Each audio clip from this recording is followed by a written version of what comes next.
30-годишен штипјанец крадел по цркви и џамии. Денес го стигна земскиот закон, откако полицијата му поднесе кривична пријава за сторени тешки кражби.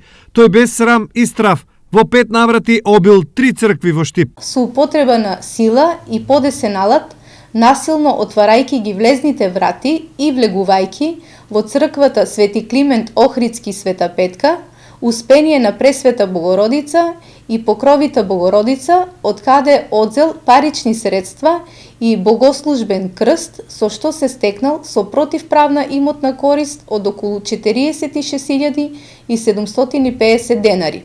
Лани за убивање и кражба во сакрални објекти, штипската полиција поднесе 26 кривични пријави за сторени 29 кривични дела. Од кои 28 се тешки кражби од цркви, додека една е тешка кражба од џамија.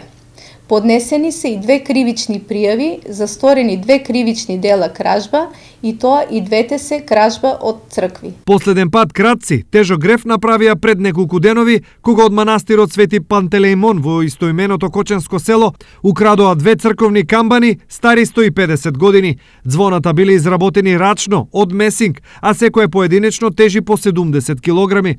Кражбата се уште е предмет на полициска истрага, а сторителите се непознати.